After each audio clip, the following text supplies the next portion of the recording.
প্রিয় শিক্ষার্থীবৃন্দ, তোমাদের সকলকে জানাই আন্তরিক শুভেচ্ছা অভিনন্দন। আমি হেলালুদ্দিন ফ্রম কাজী জহুরুল্লাহ কলেজ। আজকে তোমাদের সাথে আমি একটা কবিতা নিয়ে আলোচনা করব। তা হলো লিখেছেন কবি জীবনানন্দ দাশ। কবিতার নামটা হলো বেঙ্গলস ফেস, বাংলার মুখ।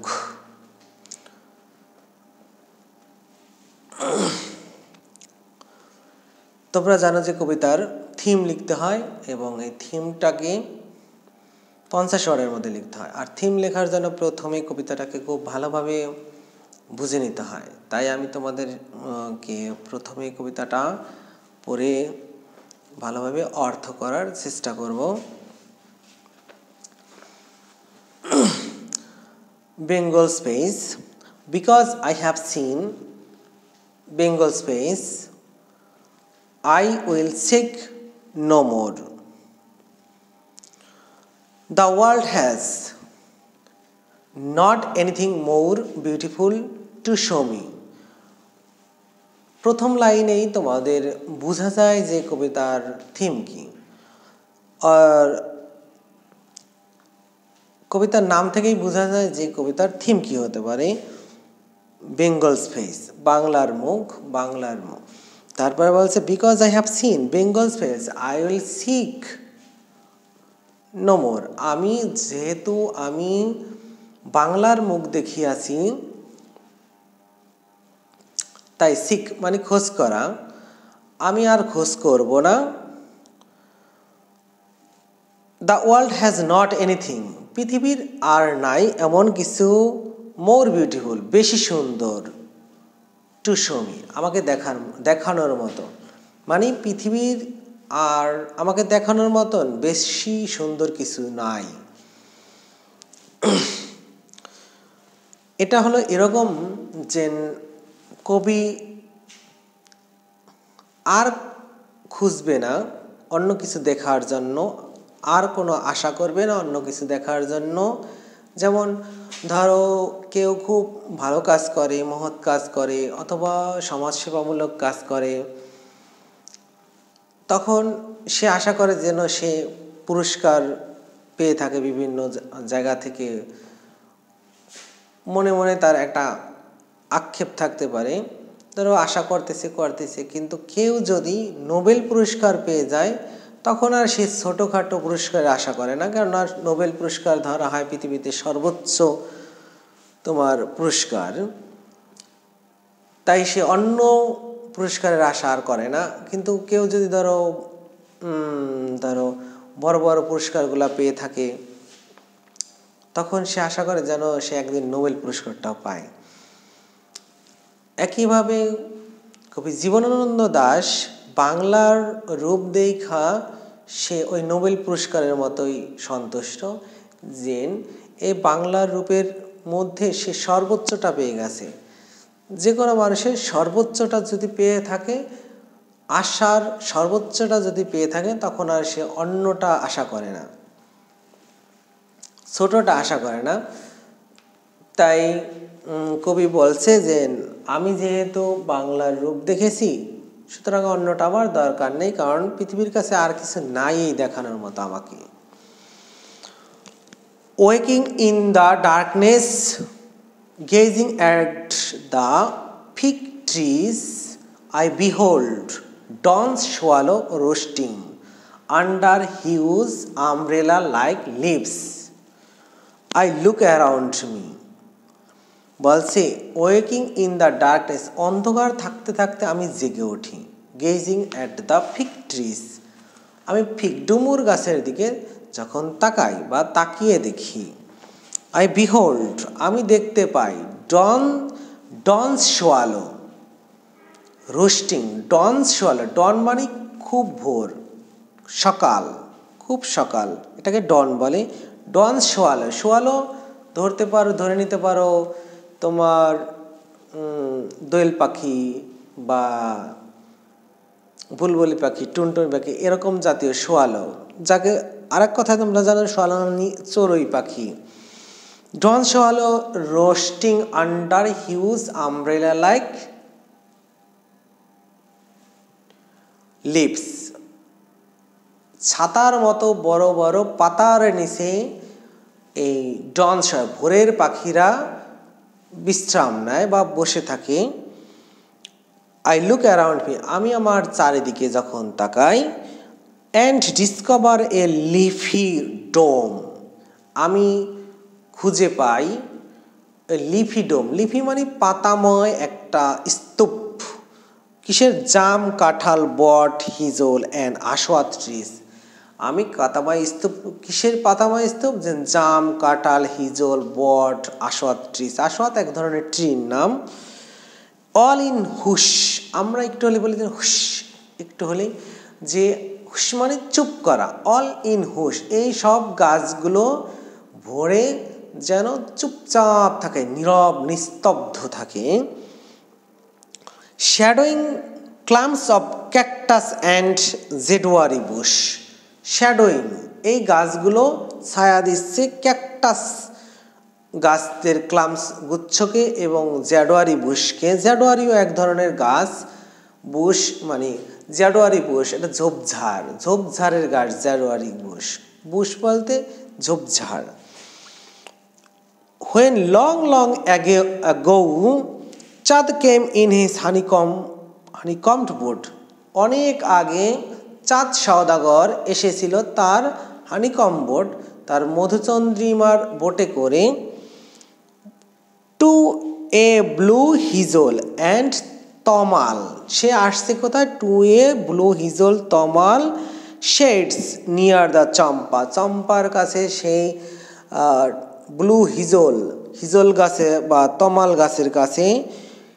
হি two cited Bengal's incomparable beauty, সেও দেখেছিল বেঙ্গলস ইনকম্পেয়ারেবল বিউটি, বাংলার অতুলনীয় সেই সৌন্দর্য। কে? তোমার চাঁদ সওদাগরও যখন এসেছে তখন এই বাংলার অতুলনীয় সৌন্দর্য সে দেখেছিল। One day lost in a Gangouri, Gangouri মানে গঙ্গা নদী, পদ্মা নদী বর্তমানের গঙ্গৌরী। সে গঙ্গা নদীতে অনে র্যাপ্ট, র্যাপ্ট মানে ভেলা, যেগুলো আমরা ওই যে কলা গাছ দিয়ে একটার সাথে একটা দিয়ে তারপর বেঁধে অথবা তোমার বিভিন্ন ডালপালা ইউজ করে আমরা যেটাকে ভেলা তৈরি করি সেটাকে বলে ভেলা, র্যাপ্ট, RAFT, র্যাপ্ট। এই ভেলায় চড়ে as the waning moon sank on the river sand bank. Waning বলতে ক্ষয় পাচ্ছে, মানে চাঁদ তার আলো হারাচ্ছে। এই বা চাঁদ যখন আলো হারায় তখন আমাকে বলি ওয়ানিং মুন। এই ওয়ানিং মুনটা যখন ডুবে যাচ্ছে রিভার স্যান্ড ব্যাঙ্ক, নদীর পাড়ের বালুর মধ্যে, যখন দূরে কোনো বালুর, আমরা যেমন তোমার ওই যে নদীর পাড়ে গেলে যখন দেখি যে সূর্য ডুবে যাচ্ছে তখন মনে হয় যেন স্যান্ড নদীর ইসে দিয়ে ডুবছে, অথবা কুয়াকাটা গেলে আমরা দেখি যে চাঁদ ডুবতেছে, সূর্য ডুবে। একইভাবে চাঁদও যখন ডুবতে থাকে তখন মনে হয় যেন স্যান্ড ব্যাঙ্ক দিয়েই চাঁদটা ডুবতেছে। Behula too saw countless ashwattha বটস বিসাইডস গোল্ডেন রাইস ফিল্ড, তখন বেহুলাও দেখেছিল অনেক আশওয়াত ট্রিজ। বিশেষ কোথায় দেখছিল? বিসাইডস গোল্ডেন রাইস ফিল্ড, সোনালি ধানের খেতে। বেহুলাও দেখেছিল অনেক তোমার ashwattha trees. And heard the thrush's soft song, সে শুনেছিল থ্রাশেস কোমল গান, সুর। Thrush is one kind of birds which sings, বুলবুলি পাখি, টুনটুনি পাখি, এ ধরনের পাখি থ্রাশেস সংস। সে অথবা তোমার যে গান পাখিগুলো গান গায় এগুলো thrush's song. Thrush means one kind of bird, এক ধরনের পাখি হলো থ্রাশ। এটার গান শুনেছিল বেহুলাও। One day arriving in Amora, কোনো একদিন, ওয়ান ডে অথবা একদিন, অ্যারাইভিং ইন অমোরা, সে অমোরা এসেছিল। বেহুলা, বেহুলা অমোরা অমোরা একটা প্লেস যেখানে তোমার দেবদেবীরা কোর্ট বসায়, মানে কোর্ট তাদের মিটিং করে বা বিচার আচার করে, কোর্ট সিদ্ধান্ত নেয়, এটাকে কোর্ট বা অমোরা বলে। হোয়ার গডস হেল্ড কোর্ট, দেখো হোয়ার গডস হেল্ড কোর্ট, যেখানে দেবদেবীরা কোর্ট বানায়, যেটা কোর্ট অনুষ্ঠিত করে। When she danced like a desolate wagtail, যখন সে নেচেছিল লাইক এ ডেজুলেট, নিঃসঙ্গ একাকী, ওয়াকটেলের মতো, দোয়েল পাখির মতো বা বুলবুলি টুনটুনি পাখির মতো, ওয়াকটেলের মতো নেচেছিল। ওয়াকটেল হচ্ছে এক ধরনের পাখি যে একা একা নেচেছিল। Bengal's rivers fields flowers wailed, নদীর বাংলার নদী মাঠঘাট ফুল প্রকৃতি, এক কথায় বাংলার গাছগাছরা, নদী নালা, গাল বিল, খাল বিল যা আছে সব কিছু ওয়েল্ড, মানে ওয়েল মানে বিলাপ করা, WAIL, ওয়েল অর্থাৎ বিলাপ করা, ইডি যোগ করেছে এখানে, বিলাপ করেছিল যেহেতু পাস্ট টেন্সে করা। Wailed like string of bells, তারা বিলাপ করেছিল কিভাবে, স্ট্রিংস অফ বেলস, বেলসের স্ট্রিং, স্ট্রিং মানে তার বা গিটারের যেমন তারটাকে স্ট্রিং বলে, অথবা ঘুঙুরের দড়িটাকে অথবা ঘুঙুরটাকে ঘুঙুরের মতো সে নেচে, যখন ঘুঙুরের মতনই যেন বিলাপ করছে। আমরা যখন তোমার অন হার ফিট, তার পায়ে দেখো, যখন বেহুলা তোমার নেচেছিল ওই অমরাতে, তখন ওই ঘুঙুরটা বেজেছিল যেন বিলাপ করতেছিল যে তোমরা আমার স্বামীর জীবন ভিক্ষা দাও। তোমরা জানো যে বেহুলা লক্ষিন্দরের কাহিনী, যে বেহুলা তার স্বামীর জীবন বাঁচানোর জন্য বেহুলা স্বর্গে গেছে অমরাতে, যেখানে কোর্টে বসে সমস্ত দেবদেবীরা, এবং সেখানে গিয়ে সে নেচেছিল আর তার পায়ের ঘুঙুরটা যেন কেঁদেছিল, যা দেখে গডেরা সন্তুষ্ট হয়ে তার স্বামীর জীবন ফিরিয়ে দেয়। এটা ছিল। And this poem's theme is the everlasting natural beauty of Bangladesh and strong love of the poet to his own country. The poet here associates the natural beauty of Bangladesh with the sorrow of the people of this country. Here the poet describes the beauty of this country in such a way that this beauty has quenched his all thirst for seeing anything. আসলে এই কবিতাটার থিমটা হলো এই যে এই কবিতা বাংলাদেশের প্রকৃতিটা যেন তোমার চিরস্থায়ী, এবং এই কবিতাটা দ্বারা বোঝানো হয়েছে যে কবি বাংলাদেশের রূপ দেখে সম্পূর্ণরূপে সন্তুষ্ট, তাই সে যেমন আমেরিকা, ফ্রান্স, তারপর যে গ্রিস, ইটালি ইত্যাদি রাষ্ট্রে সে তার যাওয়ার দরকার নেই। আর কবিতাটিতে আরও একটা জিনিস প্রকাশ পেয়েছে, তা হলো তার স্বদেশের প্রতি কবির যে কত ভালোবাসা, কত টান, তা প্রকাশ পেয়েছে। আর কবিতাটার মধ্যে আরও একটা বিষয়, তা হলো বাংলার সৌন্দর্যের সাথে বাংলার মানুষের যে দুঃখ, বেদনা, হাসি, কান্না, এগুলোকেও কবি তুলে ধরেছেন। আর তোমরা এই কবিতার থিম লিখতে গিয়ে অবশ্যই তোমরা কবিতার থিমগুলো খুবই সহজ এবং প্রাঞ্জল ভাষায় খুব ছোট ছোট বাক্যে লিখবা। দেখো তোমরা, আমি জানি যে তোমরা অনেকেই অনেকেই পারো, আবার অনেকেই টেন্স পারো না বা ছোট ছোট বাক্য লিখতে পারো না। যারা একেবারেই লিখতে পারো না বা ছোট ছোট বাক্য লিখতে পারো না, তাদের জন্য আমি বলছি যে আমার একটা চ্যানেল তোমাদের জন্য তৈরি করেছি, যেখানে টেন্স নিয়ে আলোচনা করা হয় এবং খুব সহজভাবে তোমাদের ওটাকে শেখানো হয়। ওইখানে টেন্স শেখানো হয়। তোমরা টেন্স যদি শিখতে চাও, মনে রাখবা যে প্রতিদিন দেখো, ইংরেজি শিখতে হলে প্রথম কথা হলো ওয়ার্ড মিনিং শেখা। ওয়ার্ড মিনিং মানে একটা শব্দের অর্থ, উচ্চারণ আর হলো বানান, এই তিনটা জিনিস খুব ভালোভাবে শিখতে হয়। মাত্র প্রতিদিন 5টা করে ওয়ার্ড শিখবা প্রতিদিন, যেন কোনোভাবেই না মিস হয়। এবং শেখার সাথে সাথে যেই 5টা শিখবা ওই 5টা ওয়ার্ড লিখে রাখবা কোথাও, যে কোনো একটা ডায়েরি বা নোটবুক বানাবা, সেখানে 5টা করে ওয়ার্ড লিখে রাখবা। আর শব্দার্থ, উচ্চারণ আর বানান এটা তোমরা ভালোভাবে মুখস্থ করবে। আর যা বলতেছিলাম যে টেন্স অ্যান্ড ইংলিশ লিটারেচার নামে একটা তোমাদের জন্য চ্যানেল বানিয়েছি।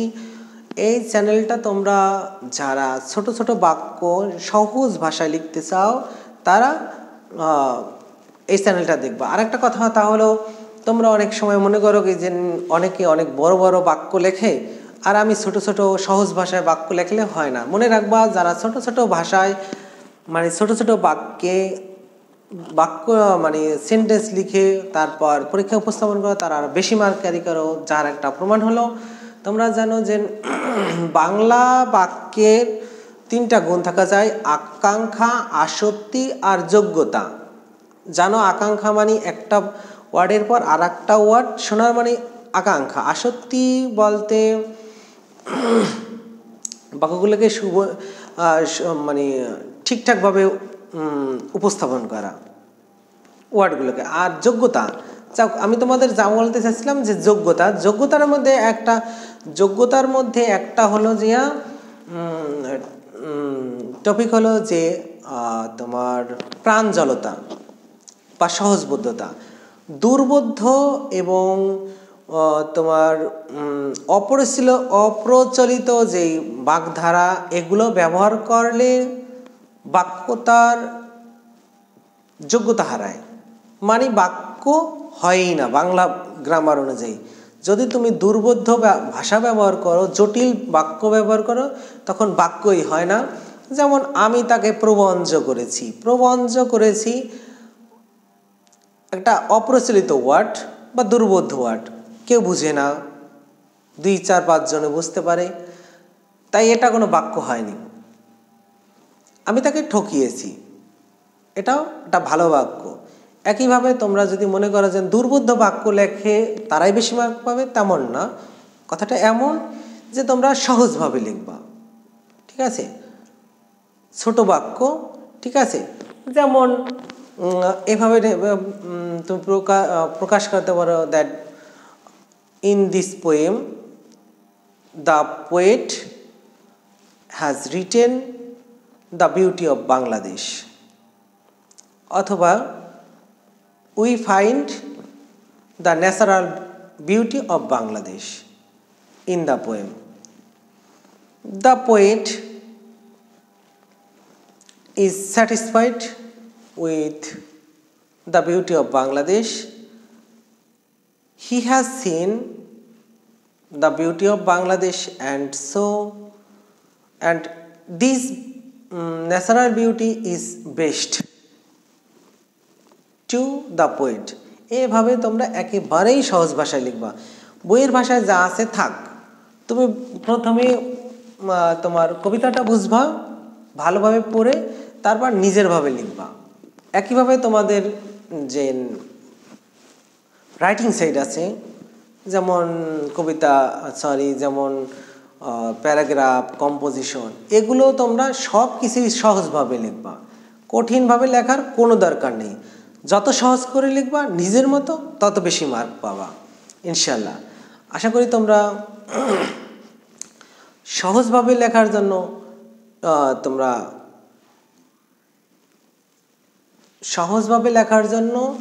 তোমরা টেন্স শিখবে।